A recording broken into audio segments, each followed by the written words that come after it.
पंतप्रधान मोदींच्या दौऱ्यासाठी ठाण्यामध्ये रस्त्याचं डीप क्लिनिंग करण्यात येते। कासारवडोली भागात वालावरकर मैदानामध्ये पंतप्रधानांचा कार्यक्रम पार पडणार आहे। ठाण्यात मोदींच्या दौऱ्यासाठी पाण्यानं रस्ते धुतले गेलेत। दरम्यान ठाण्यामध्ये जागोजागी मोदींच्या स्वागताचे बॅनर्स देखील उभारण्यात आले।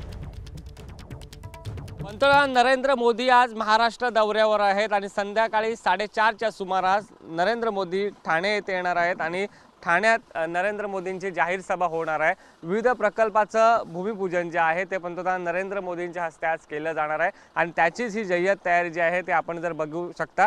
या ठिकाणी हे रस्ते जे आहेत ते स्वच्छ केले जात आहेत, पाण्याने रस्ते धुतले जात आहेत, रस्ते साफ केले जात आहेत। त्यामुळे पंतप्रधान नरेंद्र मोदींच्या दौऱ्यासाठी ही जय्यत तयारी जी आहे ती मुख्यमंत्र्यांच्या ठाण्यातच केली जाते। आणि आपण जर पाहिलं असेल तर आज पंतप्रधान नरेंद्र मोदींच्या हस्ते मेट्रो 3 अर्थात बीकेसीचा महत्त्वपूर्ण मेट्रोचा प्रकल्प होता, त्याला हिरवा झेंडा जो आहे तो दाखवण्यात येणार आहे। त्यासोबत पूर्व मुक्त मार्ग विस्तार शेडानगर घाटकोपर ते आनंदनगर ठाणे अंतर्गत मेट्रो प्रकल्पाचं भूमिपूजन पंतप्रधानांच्या हस्ते केलं जाणार आहे।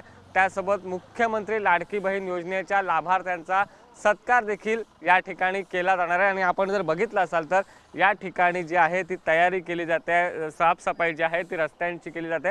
याच मैदानावर पंतप्रधान नरेंद्र मोदी विविध प्रकल्पाचं लोकार्पण जे आहे ते भूमिपूजन करणार आहेत। त्यासोबत मेट्रो 3च्या प्रकल्पाला हिरवा झेंडा, मेट्रोला हिरवा झेंडा जे आहे ते मोदी दाखवतात आणि त्याचीच ही आपल्याला जय्यत तयारी जी आहे ती पाहायला मिळते।